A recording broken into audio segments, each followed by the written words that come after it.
Hey guys, this is DJ and Jeff. We are here going to be bringing you guys a door-to-door episode. We're going to be talking about a fun time we had where we went out and saw some Legend and some Bandoleros racing. Jeff, it was a lot of fun, wasn't it? Yeah, it was a ton of fun. We went to Auburndale Speedway. Yep. In Polk County, Florida. If you know anything about Polk County, it's definitely It's a little bit of a different world. It fits the bill. Yeah. It was a lot of fun. That's kind of where I grew up. I grew up in Lakeland, Florida, so I'm not too far away, probably about 15, 20 minutes away from the track. And so I went there like all the time. Like every Friday night they had something going on. And it wasn't always Legends or Bandoleros and stuff like that. It was just various stuff, late models, Different all kinds of stuff. But I grew up going there, so when we had the opportunity to go, because you and I couldn't make it to the 500 this year. Right. So I was like, yeah, I mean, I can definitely make that work. You know? Yeah, exactly. It was cool. It was we got invited down there by Chad Honeyut, who is I still don't fully understand his connection, but I know he works for GE, or I believe it was GE was the name of them. And they're the ones who basically kind of are the manufacturers or the ones who build the engines, the chassis, and stuff like that. Yeah, they manufacture the whole car. Yeah. For the Bandoleros all the way up to the Legend cars. Right. And the Legend cars don't just encompass just like, it's not just like kids that are driving these. It goes all the way up into the 60-year-olds and stuff like that. They had people of all ages racing there. It's a very wide skill gap, very wide experience Same range. Same car virtually, except for the Bandoleros. Those are a different thing altogether. But GE apparently builds all of those cars. Every car, including the Bandoleros, is a kit car. So it's a cup car. It's basically a cup car. It's basically the same concept as the cup car in that you get a package. You get the car. It comes already built for you. Right. But it's not like the cup teams where you get the parts and they assemble it and build all that kind of stuff. Correct. It shows up ready to go. Well, maybe not ready to go, but it's at least shows up. It's not tuned, but it's built. So the chassis, the engine, everything is already put into the vehicle. Right. But because that was some of the things that we noticed when we were there is we got to meet with Jim from VIP Motorsports. Yeah. And he's kind of like a driver development program kind of thing that he has going, where basically what you do is you go to these guys and you say, hey, we want to be able to, run good, run really well and stuff like that. Can you help us set up the car? Give us some pointers, help coach our driver, either yourself or if you're doing it for like your kid or something like that. He helps get you going, kind of the knowledge or whatever to get going. For the most part, it's a very entry level sport. So if you buy the vehicle, buy the car, buy your fire suit, helmet, all that kind of stuff for your driver, or for, it's mostly younger kids. Mostly. But there are some older teenagers, 20s, 30s, and all the way up to even 60s, like we mentioned before. Yeah. But most of these people are younger. Right. And they're early on in their racing. I guess you can call it a pipeline almost. Yeah, because a lot of Cup drivers came up through these ranks. Chad said that Chris Buescher was one. It was about 70% of the Cup field has raced in Legends. Yep.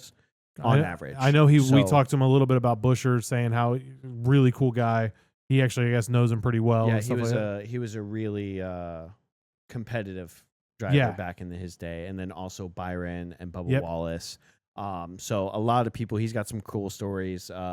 Looking to maybe talk to him more about that at some point. Yeah. But yeah, it's a kit car, and you can buy the car, just from the company. I think he said off the showroom floor, it's about $20,000 on average. You can also buy them used and stuff like that as well. So, but the idea is you have a car and then you can approach a company such as VIP Motorsports and Jim. Or you could run yourself if you want to. You can run yourself too, but if you're trying to be you're probably not going to be competitive. Unless you have just like this raw natural talent or whatever. Yeah, not only you might have raw talent, but you got to have the car set up too. But you have to have the car tuned, so it could be both, all that kind of thing. So there's a lot of those teams out there that they're teams, but they're not teams in the same way that you would see in like NASCAR, like the Xfinity and trucks and all that. They're all kind of still out for themselves. They're kind of all out for themselves, but really what the teams are is just driver development. Like, hey, here's how you can improve. They take the drivers out when they're not racing actual races, and like we're going to work on restarts. We're going to do all that kind of stuff. So it's truly a developmental building racing block series kind of thing. building block. I think the only thing prior to Legends and Bandoleros is some of the kids tend to start out on some kind of dirt or some kind of kart, like go-karts. Yes.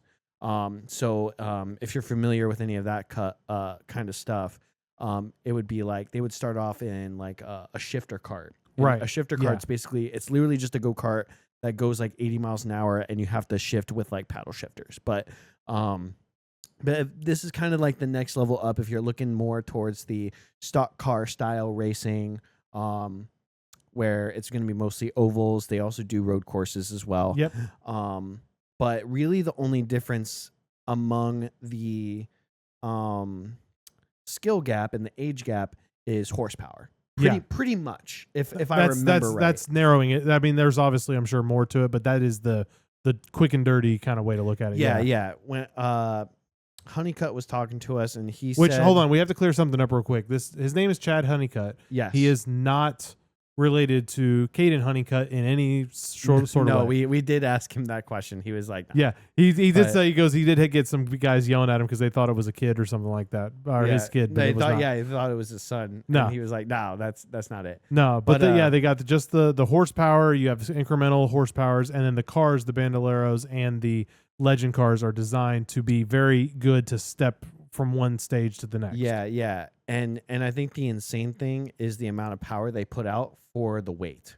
Oh, yeah. And the size of those things. Yeah, because I think like just for the Bandoleros, right? So like you're not even in the actual full size Legend cars yet. Yeah. The Bandoleros, it's kind of, I think he said it's like a hybrid between, I think you're going to have to correct me because I don't remember. Okay. I think it's the front half is like a cart.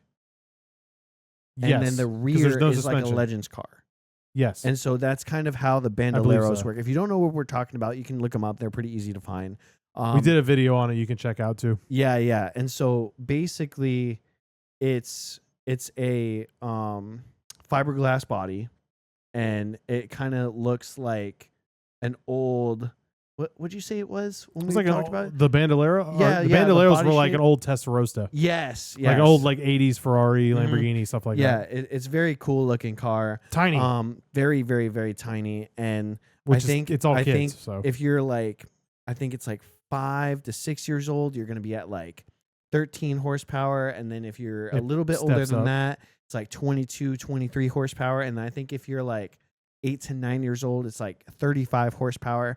But think about it. It's 35 horsepower, but also only weighs like 700 pounds. Yeah, it's not a lot. It's kind of insane. If you look at the power to weight ratio, it's actually decently strong. But then after that, that's when you move into your entry level Legend car. Yeah. And then from there, kind of the same deal. The only difference in the class that you race in is the power of the car. But it's the same exact car. The same car that a 60-year-old is fitting their body into is the same car that this 10-year-old is going to get into. Exactly. Same exact car, just different setups. Exactly. But, it's wild how much, and what we loved about it, we were talking with Chad and stuff like that, and it was really cool to see how well they've thought out this progression and how they've made it very easy to be affordable and to get into it and to start racing. Right. They've made it very easy to move up through the ranks. Wasn't there also the rule about like if you win 3 times, you're up automatically? So I think if I don't know about Legends, but that's the way it worked for the higher end Bandoleros. So if you're like 7, 8 years old, like even if you're a little bit younger and you're still in Bandoleros, if you win 3 times, then you automatically get moved up to the next level. It keeps them from pulling a Kyle Busch and going back in and beating up everybody. Yeah. So it's a very well-oiled machine. It's very well organized. So every stat is kept track of very, very well from what I've seen. And so if you are going to win, then you're going to move up. You have to move up. You don't have a choice. It's more about it is typically divided by age, but it's mostly divided by skill level. Right. That's kind of seems to be the gist. It's a really great thing. If you're interested in getting into racing or starting a career, or for you or your kid, that is the 100% where I would start. It's grassroots, so and it's relatively affordable. Like we said, $20,000 is a brand new car. Brand new. You're probably all in if you want to buy equipment, and if you don't have anything like a camper or anything to drive around, you probably looking at like 40, 50 grand total. And you basically have a race team, and you can race anywhere in the country that Legend cars are racing, or even across Europe if you really wanted to. You can literally ship this car over there, and you could race over there if you want to, because it's the same car. And that's one of the cool things that Chad was telling us about, is that he has deals going on all across Europe, Australia, and it's mostly those two. I'm sure there's other places. I'm sure there's other places as well, but those are the places that he mentioned had some of the better markets. The only real difference is that I think in Europe they are almost exclusively road courses, which is more what they do. Which makes a lot of sense, if you're familiar with the European racing market. Oh yeah, then it's going to be road courses. It makes sense. But the whole concept is that if you can take the same car and just retune it or reset it up, and you can race that same car if you shipped it to Australia or you shipped it to same exact car Europe. Or I know he mentioned that there's a lot of drivers who are trying to get oval experience over here. Yep.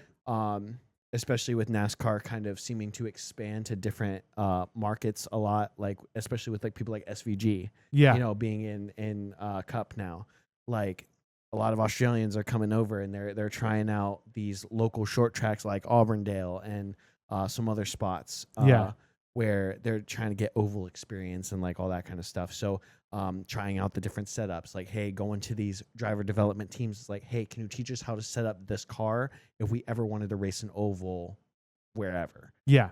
So it's just a very unique community within the race car racing the larger spectrum. Community. Yeah. But also there's just we wanted to do a door to door on this mainly because of the special connection it has to NASCAR. Yeah. Because like we said, 70% of the Cup field has gone through Legends. Yeah. And so imagine, that's not even counting the There's very likely that we series. probably were sitting there watching a person that's going to be a NASCAR legend in, 20 years. Yeah. Could have happened. But the racing itself was really good as well. Believe it or not, we saw a car go airborne. Yeah. In Legend cars. Kind of interesting. Didn't expect that. Nope. But very, very aggressive. Very passionate. Very passionate. Very passionate. Got to watch Brexton Busch race. Yep. That was pretty cool. He was in Bandoleros. Yep. So big surprise, he won. Yeah, big surprise. A lot of cautions. But yeah. A lot of kids running over each other. It was a lot of fun. It was fun. But yeah. No, it was a good time. If you guys, like I said, if you want to get into racing or if you ever get a chance, definitely check something like that out. It was a lot of fun to go check it out. Chad, I want to say thanks for letting us kind of come out there, talk with you, ask a bunch of questions and stuff like that. But yeah, if you guys want to see more stuff like this, like, share, subscribe for more racing content. I do want to add one more thing. No. It's fun. Okay, go ahead. It's fun. Yeah, go ahead. And I know we mentioned this on the podcast last week, but I figured it earns a spot on the door-to-door as well. Yeah. With these local tracks, they all have like their own character and stuff like that. I know where this is going. Yeah. And Auburndale Speedway, it's great. It's clean. But then you've got the infamous sign that's been there forever, at least since I was little. I remember that sign being there. Yeah. Where it was talking about running paintball guns and shooting the drivers as they go by, stuff like that. I don't think I've ever seen that actually happen. But just the fact that the sign exists. But the fact that it's there, it's been there for that long, it makes you question, like, is this real? Like, no, it must be. If it's been there that long. Can we do this? Yeah. I don't know. I think that's really fun. That's very Polk County. Yeah, very Polk County. Very Polk County of them. But all right, guys, it's been fun, and then we'll check you guys on the next one. See ya. Peace.